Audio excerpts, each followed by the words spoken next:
안녕하세요. 성경 읽는 시간입니다. 네, 어제 열왕기상 6장까지 이제 솔로몬이 성전 건축을 딱 깔끔하게 마무리를 했습니다. 그 전에 막 초막 짓고 그때 그 천막을 지을 때 뭐가 어떻고 뭐가 몇 미터고 어떻게 만들어야 되고 이렇게 말씀을 하셨는데, 솔로몬에게 지혜를 이렇게 쫙 내려주셔서 그런지 이제 성전 건축이 마무리될 때쯤 오셔서 축복해 주시고 함께 하겠다고 말씀하시고 하나님께서 그러고 이제 성전 건축까지 깔끔하게 마무리되었던 걸로 기억을 합니다. 과연 열왕기상 7장부터는 솔로몬에게 또 어떤 이야기가 펼쳐질지, 솔로몬은 또 어떻게 또 지혜롭게 잘 헤쳐 나갈지 한번 같이 보도록 하겠습니다. 네, 먼저 열왕기상 7장의 말씀을 보도록 하겠습니다. 과연 솔로몬에게 어떤 일이 펼쳐질지.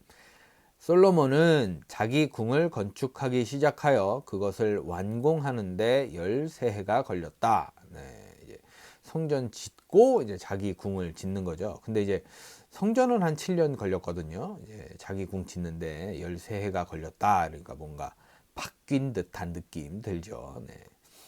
그는 레바논 숲을 궁을 지었는데 그 길이는 100자이고 그 너비는 50자이고 그 높이는 30자이다. 굉장히 규모가 커졌네요. 백향목 기둥을 4줄로 세우고 그 기둥 위에는 백향목 석가래를 얹었다. 이걸로 봐서 이제 확실히 백향목이 엄청 튼튼한 나무라고 생각이 되네요. 지붕에는 한 줄에 15개씩 모두 45개의 석가래를 대고 백향목 판자로 덮었다.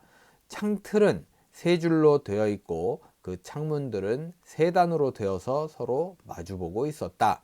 문과 문설주는 모두 네모난 모양이고 창문은 창문끼리 3줄로 마주보고 있었다. 이렇게 반복을 하잖아요. 창문이 환기도 좋고 이렇게 서로 마주보고 있는 게 좋은 것 같아요. 제가 봐도.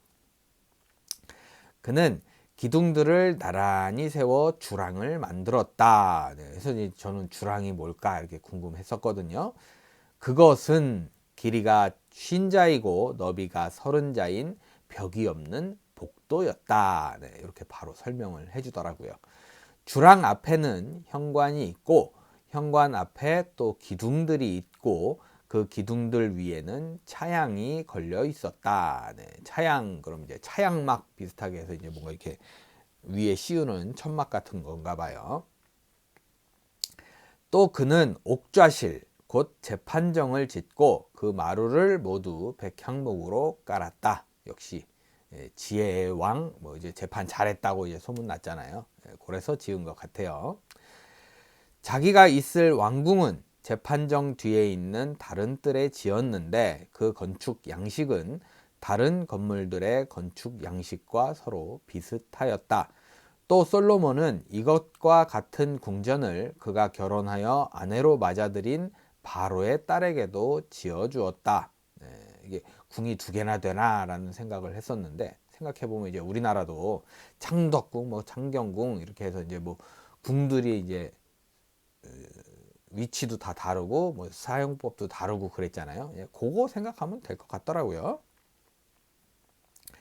왕궁을 포함한 모든 건물은 치수를 재어서 깎은 귀한 돌, 앞뒤를 톱으로 자른 값진 돌들로 지었는데 기초에서부터 갓돌까지, 또 바깥은 물론이고 건물 안에 뜰까지 다 그러한 재료를 써서 지었다.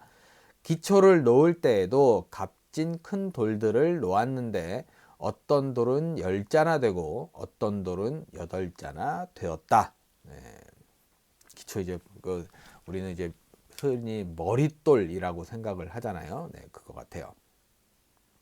기초를 다진 다음에는 그 위에다가 치수를 재어서 잘 다듬은 값진 돌과 백향목으로 벽을 올렸다.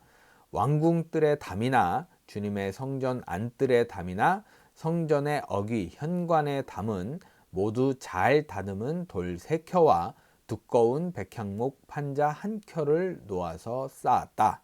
이게 좀 튼튼하게 짓는 방식인가 봐요. 성전부터 이제 딱 이렇게 지었다니까. 솔로몬 왕은 사람을 보내어서 두로에서 후람을 불러왔는데 그는 납달리 지파에 속한 과부의 아들이다. 그의 아버지는 두로 사람으로서 놋쇠 대장장이이다. 그는 놋쇠를 다루는 일에는 뛰어난 지혜와 기술과 전문 지식을 두루 갖춘 사람이었다. 그가 솔로몬 왕에게 불려와서 공사를 거의 도맡아 하였다. 기술자니까 이렇게 맡겨야죠. 그는 2개의 놋쇠 기둥을 만들었다. 둘 다 18자 높이의 12자 둘레였다. 굉장히 큰 기둥이네요. 그는 또 그 2기둥의 꼭대기에 얹어 놓을 2개의 기둥 머리를 놋을 녹여 부어서 만들었는데 그 기둥 머리는 둘 다 똑같이 높이가 5자이다. 굉장히 큰 규모네요. 무겁기도 했을 것 같아요. 기둥 꼭대기에 얹은 기둥 머리를 장식하려고 바둑판 모양으로 얽은 그물과 사슬 모양의 고리를 각각 7개씩 만들었다. 이렇게 2기둥을 만들고 나서 기둥 꼭대기에 얹은 기둥 머리를 장식하였다. 놋쇠로 석류를 만들고 그물에다가 석류를 2줄로 늘어뜨려서 기둥 머리를 장식하였다. 기둥 꼭대기에 얹은 기둥 머리는 그 높이가 넉자이다. 나리꽃 모양으로 만들었는데 사슬 장식 위에 둥그렇게 돌출된 부분에다가 얹었다. 기둥 머리에는 놋쇠로 만든 석류 200개가 둥그렇게 열을 지어 있었다. 다른 기둥 머리도 마찬가지였다. 뭔가 크게 기둥 2개에다가 그물도 막 모양을 내고 뭐 어떻게 좀 이렇게 예쁘게 꾸몄나 봐요. 후람은 이렇게 해서 만든 2기둥을 성전의 현관에다가 세웠다. 오른쪽 기둥을 세우고 그 이름을 야긴이라고 하였고 왼쪽 기둥을 세우고 그 이름을 보아스라고 하였다. 무슨 뜻이 있겠죠? 그 다음에 기둥들의 꼭대기에는 나리꽃 모양으로 만든 기둥 머리를 얹었는데 이렇게 해서 후람은 기둥 세우는 일을 마쳤다. 그 다음에 후람은 놋쇠를 부어서 바다 모양 물통을 만들었는데 그 바다 모양 물통은 지름이 10자, 높이가 5자, 둘레가 30자이고 둥근 모양을 한 물통이었다. 바다 모양을 한 물통이 과연 어떻게 생겼을지 궁금해지네요. 그래도 저는 찾아보지는 않습니다. 여러분에게 드리는 숙제입니다. 그 가장자리 아래로는 돌아가면서 놋쇠로 만든 호리병 모양의 박이 있는데 이것들은 놋쇠를 부어서 바다 모양 물통을 만들 때에 2줄로 부어서 만든 것이다. 이왕 이제 놋쇠 붓는 김에 틀을 좀 더 만들어서 이렇게 만들었나 봐요. 또한 12마리의 놋쇠 황소가 바다 모양 물통을 떠받치고 있는데 3마리는 북쪽을 바라보고 3마리는 서쪽을 바라보고 3마리는 남쪽을 바라보고 3마리는 동쪽을 바라보고 서 있었고 등으로 바다 모형을 떠받치고 있었다. 황소는 모두 엉덩이를 안쪽으로 향하고 있었다. 그렇죠. 이제 바깥을 보면서 등으로 뭘 떠받치려면 다 바깥을 보고 있어야 되겠죠. 그 놋쇠로 된 바다 모양 물통의 두께는 손너비 만하였다. 두께 엄청 두꺼운 거예요. 그 테두리는 나리꽃 봉오리 모양으로 자네 테두리처럼 둥글게 만들었다. 그 용량은 물을 2,000말 정도 담을 수 있는 것이었다. 2,000말 그러면 이제 확실하진 않지만 한 마리 한 20리터 되지 않아요? 2,000마리면 한 200톤? 200톤인가? 아니 200톤, 400톤, 40톤? 40톤 굉장히 큰, 굉장히 많은 물의 양인 것 같습니다. 2,000말, 굉장하네요. 그는 또 놋으로 받침대를 10개 만들었는데 받침대마다 길이가 넉자, 너비가 넉자, 높이가 석자이다. 받침대의 구조는 다음과 같다. 받침대는 판자 테두리를 가지고 있고 그 테두리는 틀 사이에 끼어 있었다.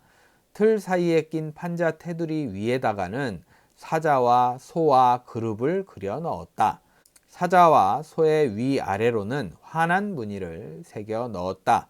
그리고 각 받침대에는 4개의 놋쇠 바퀴와 놋쇠 축과 4개의 다리를 달았다.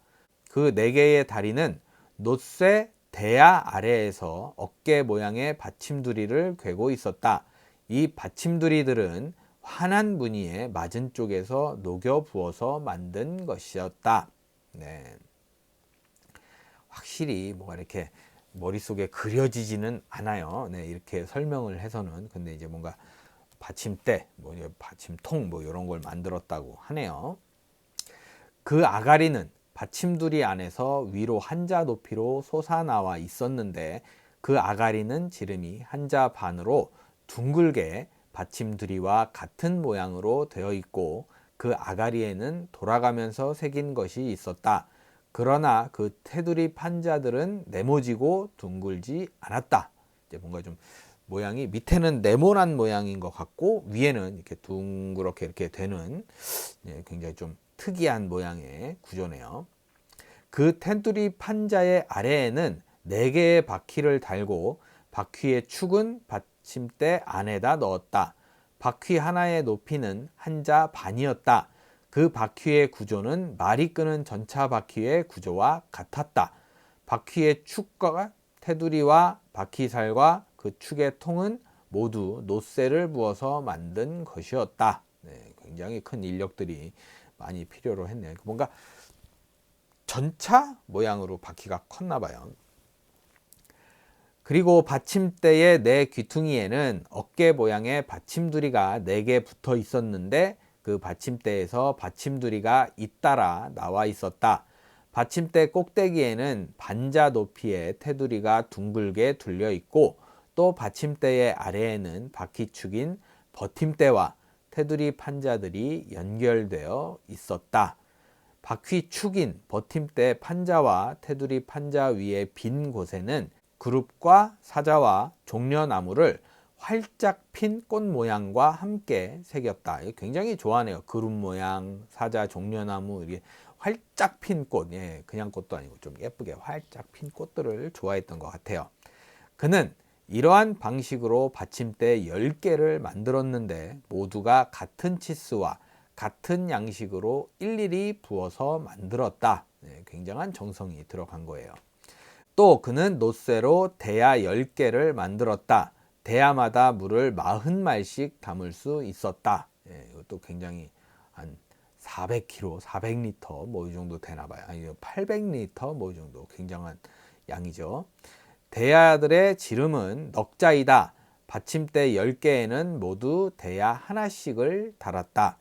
받침대 5개는 성전의 오른쪽에 5개는 성전의 왼쪽에 놓았고 바다 모양의 물통은 성전 오른쪽의 동남쪽 모퉁이에 놓았다. 후람은 또 솥과 부삽과 피 뿌리는 대접을 만들었다. 이렇게 후람은 솔로몬 왕이 주님의 성전에다가 해 놓으라고 시킨 모든 일을 마쳤다. 굉장히 그 안에 들어가는 뭐 이제 제사에 쓰이는 그런 용품들, 그런 걸 이제 놋쇠로 싹 부어서 만들었네요. 그전에는 제가 알기로는 그 놋쇠 기술자가 없어서 어서 데리고 왔다. 저는 그렇게 읽은 기억이 있거든요. 이제는 좀 생기니까 이제 많이 써먹는 듯한 느낌이 드네요. 그가 만든 것들은 이제 좀 그동안 만든 거 이제 정리가 들어가네요. 깔끔합니다. 이렇게. 두 기둥과 그 두 기둥 꼭대기에 얹은 둥근 공 모양을 한 기둥머리 둘과 무슨 꽃 모양이었던 것 같은데 둥근 모양이라고 하네요. 그 두 기둥 꼭대기에 있는 공 모양을 한 기둥머리에 씌운 그물 2개와 기둥 꼭대기에 있는 공 모양을 한 기둥머리에 씌운 각 그물에다가 2줄로 장식한 석류 400개와 또 받침대 10개와 받침대 위에 놓을 대야 10개와 바다 모양 물통 1개와 그 바다 모양 물통 아래에 받쳐 놓은 황소 모양 12개와 솥과 부삽과 피 뿌리는 대접들이다. 후람이 솔로몬 왕을 도와서 만든 주님의 성전의 이 모든 기구는 모두 광택나는 놋쇠로 만든 것이다. 네, 굉장히 많이 만들었네요. 근데 어떻게 보면 종류로 보면 이게 단가라는 생각이 들게, 그쵸? 예, 그전에는 뭐 어마무시한 용품들이 많았는데 이제 좀 뭔가 간추려진 느낌이 들어요. 왕은 이 기구들을 숫꽃과 사르단 사이에 있는 요단 계곡에 진흙에 부어서 만들게 하였다. 이 기구들이 너무 많아서 솔로몬이 그 무게를 달지 못하였으므로 여기에 사용된 놋쇠의 무게는 아무도 모른다. 진짜 많이 들어갔나 봐요. 예, 웬만하면 이제 얼마 들어갔다 이렇게 나오는데 아예 그냥 측정할 정도 아니고 그냥 모를 정도면 굉장히 많이 들어간 겁니다. 네.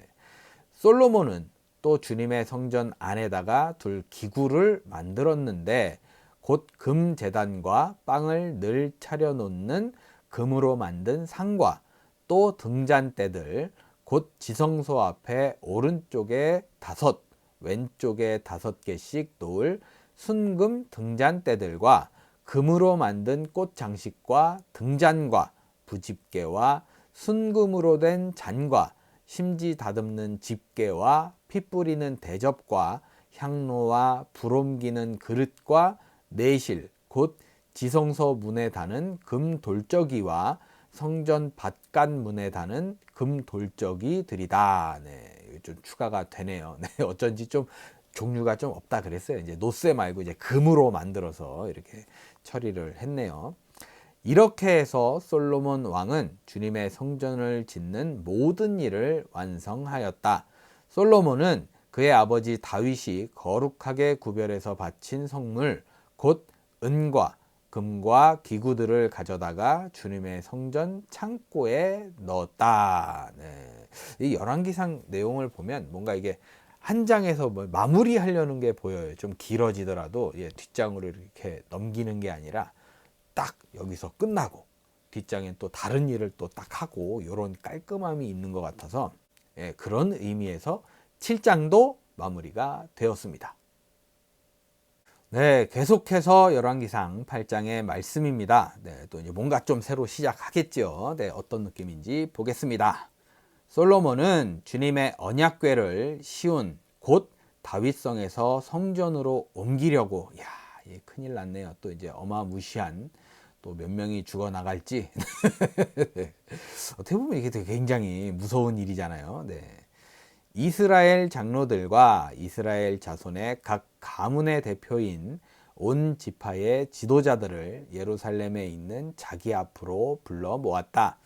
이스라엘의 모든 남자는 7째 달 곧 에다님 월의 절기에 솔로몬 왕 앞으로 모였다. 이스라엘의 모든 장로가 모이니 제사장들이 궤를 메어 옮겼다. 주님의 궤와 회막과 장막 안에 있는 거룩한 기구를 모두 옮겨왔는데 제사장들과 레위 사람들이 그것을 날랐다. 이 사람들밖에 만지지 못해요. 다른 사람들이 만지면 즉사죠, 즉사. 실수로 떨어진 거 이렇게 줬더라도 죽어요. 그게 좀 애란데, 좀 아무튼 무서운 일이 벌어지고 있습니다. 솔로몬 왕과 왕 앞에 모인 온 이스라엘 회중이 왕과 함께 궤 앞에서 양과 소를 셀 수도 없고 기록할 수도 없을 만큼 많이 잡아서 제물로 바쳤다. 이제 뭔가 이쯤 되면 귀찮았나? 라는 생각이 뭔가 이렇게 기록하는 애가 이제 그동안 잘하다가 좀 저기 대충 하자 이렇게 넘어가는 건지 아니면 너무 많아서 못하는 건지 그런 생각이 조금 의심이 되네요. 제사장들은 주님의 언약궤를 제자리 곧 성전 내실 지성소 안 그룹들의 날개 아래에 가져다 놓았다. 그룹들이 궤가 놓인 자리에 날개를 펼쳐서 궤와 채를 덮게 하였다.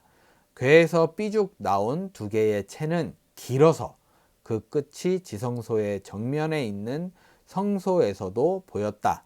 그러나 성소 밖에서는 보이지 않았다. 그 채가 이제 그 궤 이게 들 때 손잡이 역할을 하는 거겠죠. 아무래도 괜히 쓸데없이 달린 건 없었어요. 그 채는 오늘날까지 그곳에 그대로 놓여 있다. 이거 보면 이제 더 이상 어디 옮겨갈 필요가 없었다라는 생각이 듭니다. 궤 속에는 호렙에서 모세가 넣어둔 2개의 돌판 말고는 아무것도 없었다. 이 2 돌판은 이스라엘 자손이 이집트 땅에서 나온 뒤에 주님께서 호렙에서 그들과 언약을 세우실 때에 모세가 거기에 넣은 것이다. 제사장들이 성소에서 나올 때에 주님의 성전에 구름이 가득 찼다. 네, 무슨 일인지 모르겠지만 보통 이러면 이제 하나님께서 나타나시죠. 주님의 영광이 주님의 성전을 가득 채워서 구름이 자욱하였으므로 제사장들은 서서 이를 볼 수가 없었다. 네, 그만큼 이제 앞이 안 보였다는 거겠죠. 그런 가운데 솔로몬이 주님께 아뢰었다. 주님께서는 캄캄한 구름 속에 계시겠다고 말씀하셨습니다. 이제 주님께서 계시기를 바라며 이 웅장한 집을 지었습니다. 이 집은 주님께서 영원히 계실 곳입니다. 그런 다음에 왕은 얼굴을 돌려 거기에 서 있는 이스라엘 온 회중을 둘러보며 그들에게 복을 빌어 주었다. 그는 말하였다. 주 이스라엘의 하나님을 찬양하십시오. 주님께서는 나의 아버지 다윗에게 친히 말씀하신 것을 모두 그대로 이루셨습니다. 주님께서 말씀하시기를 내가 내 백성 이스라엘을 이집트에서 이끌어낸 날로부터 오늘에 이르기까지 내가 내 이름을 기릴 집을 지으려고 이스라엘의 어느 지파에서 어느 성읍을 택한 일이 없다. 다만 다윗을 택하여서 내 백성 이스라엘을 다스리게 하였다 하셨습니다. 네. 이렇게 말씀하신 것도 맞지만 제가 알기로는 하나님께서 말씀하신 건 다 이루어졌어요. 제대로. 이제 받아들이면서 이제 지가 하지 말라는 걸 해가지고 다 뺏기고 막 돌아다니고 도망다니고 했었던 거죠. 하나님께서 말씀하신 건 지금까지도 그대로 잘 이루어지고 있다. 그렇게 생각이 됩니다. 내 아버지 다윗께서는 주 이스라엘의 하나님의 이름을 기릴 성전을 지으려고 생각하셨으나 주님께서 나의 아버지 다윗에게 이르시기를 내가 내 이름을 기릴 성전을 지으려는 마음을 품은 것은 아주 좋은 일이다. 그런데 그 집을 지을 사람은 내가 아니다. 내 몸에서 태어날 내 아들이 내 이름을 기릴 성전을 지을 것이다 하셨습니다. 주님께서 말씀하신 대로 아버지 다윗의 뒤를 이어서 이렇게 내가 이스라엘의 왕위를 이었으며 주 이스라엘의 하나님의 이름을 기릴 이 성전을 지었으니 주님께서는 이제 그 약속을 이루셨습니다. 네, 보통 이제 사람들이 얘기하길 다윗이 이제 준비를 다 해놓고 솔로몬이 완성을 했다. 이런 식으로 말을 하죠. 이제 하나님께서도 그렇게 될 거라고 말씀하셨고요. 네. 주님께서는 이집트 땅에서 우리 조상을 이끌어내실 때에 그들과 언약을 세우셨는데 나는 주님의 언약이 들어있는 궤를 놓아둘 장소를 이렇게 마련하였습니다. 그런 다음에 솔로몬은 이스라엘 온 회중이 보는 데서 주님의 제단 앞에 서서 하늘을 바라보면서 2 팔을 들어서 펴고 이렇게 기도하였다. 주 이스라엘의 하나님, 위로 하늘에나 아래로 땅에나 그 어디에도 주님과 같은 하나님은 없습니다. 주님은 온 마음을 다 기울여 주님의 뜻을 따라 사는 주님의 종들에게는 세우신 언약을 지키시고 은혜를 베푸시는 분이십니다. 주님께서는 주님의 종인 내 아버지 다윗 임금에게 약속하신 것을 지키셨으며 주님께서 친히 그에게 말씀하신 것을 오늘 이렇게 손수 이루어 주셨습니다. 이제 주 이스라엘의 하나님 주님께서 주님의 종인 내 아버지 다윗 임금에게 말씀하시기를 내 자손이 저마다 길을 삼가서 내가 내 앞에서 살아온 것 같이 그렇게 살면 내 자손 가운데서 이스라엘의 왕위에 앉을 사람이 내 앞에서 끊어지지 않게 하겠다 하고 약속하신 것을 지켜주시기 바랍니다. 꼭 지켜주실 거예요. 네, 이상한 짓만 안 하면, 그러니까 하지 말란 것만 안 하면 하나님께서는 꼭 다 이루어 주실 거예요. 그러므로 이제 이스라엘의 하나님, 주님의 종인 제 아버지 다윗 임금에게 약속하신 말씀을 주님께서 이루어 주시기를 빕니다. 네, 뭔가 이제 잘못 읽은 것 같지요. 느낌이 저도 그랬는데 25장, 26장 반복을 한 거예요. 그러나 하나님께서 땅 위에 계시기를 우리가 어찌 바라겠습니까? 저 하늘 위에 하늘이라도 주님을 모시기에 부족할 터인데 제가 지은 이 성전이야 더 말하여 무엇 하겠습니까? 그러나 주 나의 하나님, 주님의 종이 드리는 기도와 간구를 돌아보시며 오늘 주님의 종이 주님 앞에서 부르짖으면서 드리는 이 기도를 들어주십시오. 주님께서 밤낮으로 눈을 뜨시고 이 성전을 살펴주십시오.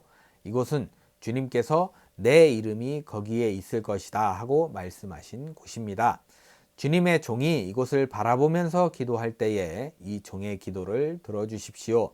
그리고 주님의 종인 나와 주님의 백성 이스라엘이 이곳을 바라보며 기도할 때에 그 기도를 들어주십시오. 주님께서 계시는 곳 하늘에서 들으시고 들으시는 대로 용서해 주십시오. 벌써부터 빌기 시작하면 애매한데 사람이 이웃에게 죄를 짓고 맹세를 하게 되어 그가 이 성전 안에 있는 주님의 제단 앞에 나와서 맹세를 하거든 주님께서는 하늘에서 들으시고 주님의 종들을 심판하시되 악행을 저지른 사람은 죄가 있다고 판결하셔서 벌을 주시고 옳은 일을 한 사람은 죄가 없다고 판결하셔서 옳음을 밝혀 주십시오. 주님의 백성 이스라엘이 주님께 죄를 지어 적에게 패배하였다가도 그들이 뉘우치고 주님께로 돌아와서 주님의 이름을 인정하고 이 성전에서 주님께 빌며 간구하거든 주님께서는 하늘에서 들으시고 주님의 백성 이스라엘의 죄를 용서해 주십시오. 그리고 그들의 조상에게 주신 땅으로 그들을 다시 돌아오게 해 주십시오. 또 그들이 주님께 죄를 지어서 그 벌로 주님께서 하늘을 닫고 비를 내려주시지 않을 때라도 그들이 이곳을 바라보며 기도하고 주님의 이름을 인정하고 그 죄에서 돌이키거든 주님께서 하늘에서 들으시고 주님의 종들과 주님의 백성 이스라엘의 죄를 용서해 주시고 그들이 살아갈 올바른 길을 그들에게 가르쳐 주시며 주님의 백성에게 유산으로 주신 주님의 땅에 비를 다시 내려 주십시오. 전 자꾸 이게 거슬리는 게 자꾸 하늘에서 들으시고 하나님께서는 이제 함께 한다고 하셨는데 자꾸 이제 하늘로 여기 계시지 말고 이제 하늘에서 들으십시오. 여기 내려오지 마시고 뭐 이런 뜻으로 들려서 좀 거슬리네요. 이 땅에서 기근이 들거나 역병이 돌거나 곡식이 시들거나 깐부기가 나거나 메뚜기 떼나 누리 떼가 곡식을 갉아먹거나 적들이 이 땅으로 쳐들어와서 성읍들 가운데 어느 하나를 애워싸거나 온갖 재앙이 내리거나 온갖 전염병이 번질 때에 굉장히 안 좋은 일이 쫙 펼쳐졌죠. 주님의 백성 이스라엘 가운데 어느 한 사람이나 혹은 주님의 백성 전체가 재앙이 닥쳤다는 것을 마음에 깨닫고 이 성전을 바라보며 두 팔을 펴고 간절히 기도하거든 주님께서는 주님께서 계시는 곳 하늘에서 들으시고 이것도 봐 하늘에서 그러잖아요. 판단하셔서 그들을 용서해 주십시오. 주님께서는 각 사람의 마음을 아시니 주님께서 각 사람에게 그 행위대로 갚아 주십시오. 주님만이 모든 사람의 마음을 아십니다. 그렇게 하시면 그들은 주님께서 우리의 조상에게 주신 이 땅 위에서 사는 동안 주님을 경외할 것입니다. 그리고 또 주님의 백성 이스라엘에 속하지 아니한 이방인이라도 주님의 크신 이름을 듣고 먼 곳에서 이리로 오면 그들이야말로 주님의 큰 명성을 듣고 또 주님께서 강한 손과 편팔로 하신 일을 전하여 듣고 이곳으로 와서 이 성전을 바라보면서 기도하거든 주님께서는 주님께서 계시는 곳 하늘에서 들으시고 또 하늘에서 그 이방인이 주님께 부르짖으며 간구하는 것을 그대로 다 들어주셔서 땅 위에 있는 모든 백성이 주님의 이름을 알게 하시고 주님의 백성 이스라엘처럼 주님을 경외하게 하시며 내가 지은 이 성전이 주님의 이름을 부르는 곳임을 알게 하여 주십시오. 주님의 백성이 적과 싸우려고 전선에 나갈 때에 주님께서 그들을 어느 곳으로 보내시든지 그곳에서 주님께서 선택하신 이 도성과 내가 주님의 이름을 기리려고 지은 성전을 바라보며 그들이 주님께 기도하거든 주님께서는 하늘에서 그들의 기도와 간구를 들으시고 그들의 사정을 살펴보아 주십시오. 죄를 짓지 아니하는 사람은 없습니다. 이 백성이 주님께 죄를 지어서 주님께서 진노하셔서 그들을 원수에게 넘겨주시게 될 때에 멀든지 가깝든지 백성이 원수의 땅으로 사로잡혀 가더라도 그들이 사로잡혀간 그 땅에서라도 마음을 돌이켜 회개하고 그들을 사로잡아간 사람의 땅에서 주님께 자복하여 이르기를 우리가 죄를 지었고 우리가 악행을 저질렀으며 우리가 반역하였습니다 하고 기도하거든 또 그들이 사로잡혀간 원수의 땅에서라도 마음을 다하고 정성을 다하여 주님께 회개하고 주님께서 그들의 조상에게 주신 땅과 주님께서 선택하신 이 도성과 내가 주님의 이름을 기리려고 지은 이 성전을 바라보면서 기도하거든 주님께서는 주님께서 계시는 곳인 하늘에서 그들의 기도와 간구를 들으시고 그들의 사정을 살펴보아 주십시오. 주님께 죄를 지은 주님의 백성을 용서하여 주십시오. 주님을 거역하여 저지른 모든 반역죄까지도 용서하여 주십시오. 그들을 사로잡아간 사람들 앞에서도 불쌍히 여김을 받게 하셔서 사로잡아간 사람들도 그들을 불쌍히 여기게 하여 주십시오. 그들은 주님께서 쇠 용광로와 같은 이집트로부터 이끌어내신 주님의 백성이며 주님의 소유입니다. 종의 간구와 주님의 백성 이스라엘의 간구를 살펴보시고 부르짖을 때마다 응답해 주십시오. 주 하나님, 주님께서 우리 조상을 이집트로부터 이끌어내실 때에 주님의 종 모세를 시켜서 말씀하신 것과 같이 주님께서는 그들을 주님의 소유가 되도록 세상의 모든 백성과 구별하셨습니다. 솔로몬이 무릎 꿇고서 하늘을 바라보며 두 손을 펴고 이렇게 간절히 기도를 드린 다음 주님의 제단 앞에서 일어나서 이스라엘의 온 회중을 바라보며 큰 소리로 축복하여 주었다. 굉장히 긴 기도였어요. 주님께서 말씀하신 대로 그의 백성 이스라엘에게 안식을 주셨으며 그의 종 모세를 시켜서 하신 선한 말씀을 한마디도 빠뜨리지 아니하시고 다 이루어 주셨으니 주님은 찬양 받으실 분이십니다. 주 우리의 하나님께서 우리의 조상과 함께 계시던 것과 같이 우리와도 함께 계시기를 바랍니다. 주님께서 우리를 버리지도 마시고 포기하지도 마시기를 바랍니다.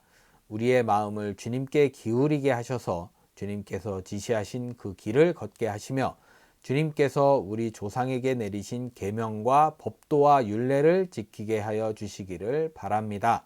오늘 주님 앞에 드린 이 간구와 기도를 주 우리의 하나님께서 낮이나 밤이나 늘 기억해 주시기를 바랍니다. 하나님께서 주님의 종과 주님의 백성 이스라엘에게 날마다 그 형편에 맞게 자비를 베풀어 주시기를 바랍니다.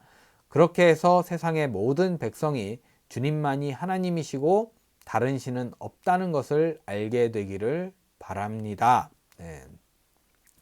그러므로 그의 백성인 여러분도 주 우리의 하나님과 한 마음이 되어서 오늘과 같이 주님의 법도대로 걸으며 주님의 계명을 지키시기를 바랍니다.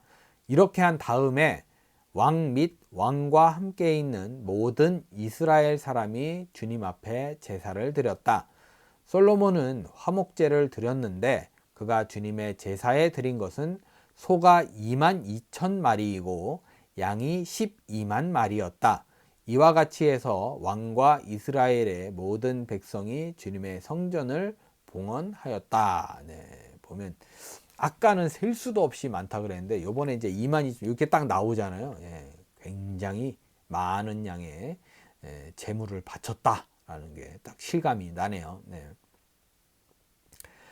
그때에 솔로몬이 이렇게 절기를 지켰는데 하맛 어귀에서부터 이집트 접경을 흐르는 강에 이르는 넓은 지역에 사는 큰 회중인 온 이스라엘이 그와 함께 주 우리의 하나님 앞에서 이레 동안을 2번씩 10나흘 동안 절기를 지켰다. 둘째 이레가 끝나고 여드렛째 되는 날에 그가 백성을 돌려보내니 그들은 왕에게 복을 빌고 주님께서 그의 종 다윗과 그 백성 이스라엘에게 베푸신 온갖 은혜 때문에 진심으로 기뻐하며 흐뭇한 마음으로 각자 자기의 집으로 돌아갔다. 네, 이렇게 이제 읽어봤는데 어마무시한 기도의 양이죠. 네, 근데 이게 기도라고 하기에는 제가 느끼기엔 그래요. 뭔가 이 다짐 같은 느낌. 앞으로 우리가 이렇게 살아야 된다. 그래야 하나님께서 우리를 지켜봐 주시고 복을 주실 거다. 뭐 이런 느낌, 그런 게 강했던 그런 말씀인 것 같습니다. 네, 계속 그냥 하늘에서 보시고 자꾸 그러는데 하나님께서는 함께 하길 원하시는데 뭔가 조금 안 맞는 그런 느낌이 있네요. 네, 이렇게 또 깔끔하게 8장이 마무리되었습니다. 네, 끝으로 열왕기상 9장의 말씀입니다. 이제 뭔가 이제 장장마다 이렇게 끝맺음을 하다 보니까 긴 것도 있고 뭐 짧은 것도 있고 뭐 그런 것 같아요. 네, 과연 9장 어떤 말씀이 또 있을지 보겠습니다. 솔로몬이 주님의 성전과 왕궁 짓는 일과 자기가 이루고 싶어한 모든 것을 끝마치니 주님께서는 기브온에서 나타나신 것과 같이 2번째로 솔로몬에게 나타나셔서 그에게 말씀하셨다. 내가 나에게 한 기도와 간구를 내가 들었다. 그러므로 나는 내가 내 이름을 영원토록 기리려고 지은 이 성전을 거룩하게 구별하였다. 따라서 내 눈길과 마음이 항상 이곳에 있을 것이다. 너는 내 앞에서 내 아버지 다윗처럼 살아라. 그리하여 내가 내게 명한 것을 실천하고 내가 내게 준 율례와 규례를 온전한 마음으로 올바르게 지켜라. 그리하면 내가 내 아버지 다윗에게 이스라엘의 왕좌에 앉을 사람이 그에게서 끊어지지 아니할 것이라고 약속한 대로 이스라엘을 다스릴 내 왕좌를 영원히 지켜주겠다. 그러나 너와 내 자손이 나를 따르지 아니하고 등을 돌리거나 내가 내게 일러준 내 계명과 율례를 지키지 아니하고 곁길로 나아가서 다른 신들을 섬겨 그들을 숭배하면 나는 내가 준 그 땅에서 이스라엘을 끊어버릴 것이고 내 이름을 기리도록 거룩하게 구별한 성전을 외면하겠다.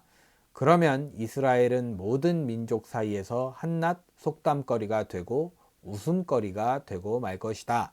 이 성전이 한때 아무리 존귀하게 여김을 받았다고 하더라도 이곳을 지나가는 사람마다 놀랄 것이고 어찌하여 주님께서 이 땅과 이 성전을 이렇게 되게 하셨을까 하고 탄식할 것이다.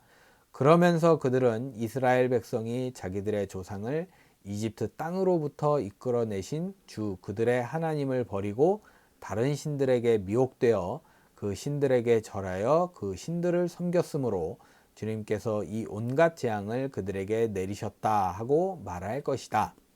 솔로몬은 주님의 성전과 왕궁 이 두 건물을 다 짓는데 20해가 걸렸다. 네, 그렇죠. 7년, 13년 하면 딱 20해죠. 두로의 히람 왕이 백향목과 잣나무와 금을 솔로몬이 원하는 대로 모두 보내왔으므로 금까지 보내버렸네요. 솔로몬 왕은 갈릴리 땅에 있는 성읍 20개를 히람에게 주었다. 히람이 두로에서부터 와서 솔로몬이 그에게 준 성읍을 보았는데 그 성들이 마음에 차지 않아서 나의 형제여 그대가 나에게 준 성읍들이 겨우 이런 것들이요 하고 말하였다. 그래서 오늘날까지 그곳을 가불의 땅이라고 한다. 네, 가불이 우리가 생각하는 그 가불인가요? 이제 좀 월급 같은 거 매일이 땡겨받는 그런 가불의 땅이라고 할까요? 아니면 다른 뜻이 있을지 궁금하네요. 사실 이 일이 있기 전에 히람이 솔로몬 왕에게 보낸 금액은 금 120달란트나 되었다. 금도 상당히 많이 보냈어요. 달란트 들어가면 단위가 굉장히 커졌다고 인식이 되거든요. 네, 굉장히 많은 양의 금을 보냈습니다. 솔로몬 왕이 강제 노역군을 동원할 수밖에 없었던 까닭은 주님의 성전과 자기의 궁전과 밀로 궁과 예루살렘 성벽을 쌓고 하솔과 무깃도와 게셀의 성을 재건하는 데 필요하였기 때문이다. 네. 어쩔 수 없었다고 하지만 강제 노역 이러니까 좀 마음이 살짝 좀 뭐랄까요, 찝찝하다고 해야 될까요? 그런 느낌이 있네요. 이집트 왕 바로가 올라와서 게셀을 점령하여 불로 태워버린 일이 있었다. 게셀 애매하죠. 그는 그 성 안에 살고 있는 가나안 사람들을 살해하고 그 성을 솔로몬의 아내가 된 자기의 딸에게 결혼 지참금으로 주었다. 이스라엘의 땅은 아니었네요. 사돈끼리 싸우나라는 생각을 했는데 그게 아니었어요. 그래서 솔로몬은 게셀을 재건하였다. 줬으니까. 솔로몬은 강제 노역군을 동원하여서 낮은 지대에 있는 벳호론을 재건하였다. 또 바알랏과 유다 광야에 있는 다드몰을 세웠다. 다드몰, 그래서 무슨 쇼핑몰 같은 건가 라는 생각이 살짝 여러분도 그러지 않았어요? 네, 그런 생각이 살짝 있네요. 이게 뭘까 궁금하기도 하고요. 하지만 저는 찾아보지 않습니다. 여러분들이 찾아서 알려주시면 참 감사할 것 같습니다. 그리고 솔로몬은 자기에게 속한 모든 양곡 저장 성읍들과 병거 주둔 성읍들과 기병 주둔 성읍들을 세웠다. 그래서 솔로몬은 예루살렘과 레바논과 그가 다스리는 모든 지역 안에 그가 계획한 것을 다 만들었다. 굉장한 사람이네요. 이스라엘 자손이 아닌 아모리 사람과 헷 사람과 브리스 사람과 휘 사람과 여부스 사람 가운데서 살아남은 백성이 있었다. 분명히 다 씨도 남기지 말라 그랬는데 남은 사람이 또 있더라고요. 솔로몬은 그들을 노예로 삼아서 강제 노역에 동원하였다. 그들은 이스라엘 자손이 다 진멸할 수 없어서 그 땅에 그대로 남겨둔 백성들이었다. 또 이 뒤에 설명을 또 잘 해주시네요.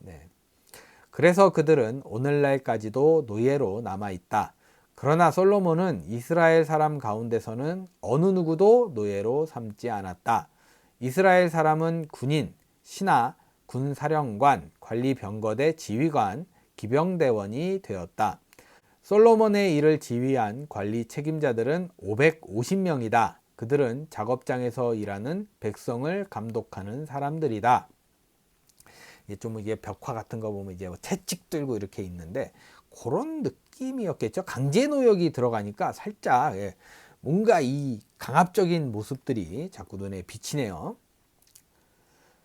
바로의 딸은 다윗성에서 올라와서 솔로몬이 지어준 자기의 궁으로 갔다. 그때에 솔로몬이 밀로궁을 완공하였다. 솔로몬은 한 해에 3번씩 주님의 제단에서 번제물과 화목제물을 드리고 또 주님 앞에서 분향하였다. 이렇게 그는 성전 짓는 일을 완수하였다. 성전 짓는 동안 이렇게 했다는 것 같아요. 한 해에 3번씩. 솔로몬 왕은 또 에돔 땅 홍해변 엘롯 근방에 있는 에시온 게벨에서 배를 만들었다. 히람은 자기 신하 가운데서 바다를 잘 아는 뱃사람들을 보내서 솔로몬의 신하들을 돕게 하였다. 그들이 오빌에 이르러 거기서 420달란트의 금을 솔로몬 왕에게로 가져왔다. 금을 엄청나게 많이 또 갖다 주네요. 저는 삐져가지고 히람이 좀 삐져가지고 이거밖에 안 줘요? 막 이렇게 했잖아요. 그래서 이제 좀 어느 정도 사이가 안 좋게 된 건 아닐까라고 생각을 했는데 굉장히 히람이 많이 도와주네요. 이렇게 또 딱 마무리가 되면서 9장도 마무리 되었습니다. 이렇게 해서 오늘 열왕기상 7장부터 9장의 말씀까지 모두 읽어봤습니다. 어떠셨나요? 정말 많은 일이 펼쳐졌어요. 생각지도 못하게. 네. 성전 건축이 끝나서 저 이제 다 끝났다라고 생각을 했는데, 짧게 끝났다라고 생각을 했는데, 이제 궁도 지어야 되고 또 성전 안에 또 뭘 만들고 세우고 막 어마무시한 일들이 많이 벌어졌네요. 네. 그리고 이제 솔로몬이 기도하잖아요. 근데 기도를 보면서 그런 생각이 들었어요. 네. 이거는 하나님께 기도하는 것이 아니라 이 백성들에게 말하는 것이다. 우리 그동안 이렇게 살아왔는데 그러지 말고 하나님 앞에서 이렇게 살아야 된다라는 그 다짐을 한 듯한 느낌, 그런 게 좀 있더라고요. 네. 그러면서 한편으로 이제 그 이야기가 쭉 이어지는데 그 좀 찝찝함이 전 있었어요. 강제 노역을 했다. 뭐 이제 누군가가 이렇게 남아 있다. 그리고 히람이 뭐 이렇게 말을 했다. 뭐 이런 것들이 왠지 모를 작은 돌뿌리 같다고 느껴야 되나요? 네, 그런 느낌이 있더라고요. 네, 요게 되게 무서운 거거든요. 네, 요거에 넘어지면 크게 다칩니다. 네, 요즘 겨울이다 보니까 또 미끄럽기도 한데 미끄러운 와중에 이 돌뿌리에 딱 걸려 넘어지면 답이 없어요. 네, 크게 다칩니다. 네, 이런 거 조심해야 되거든요.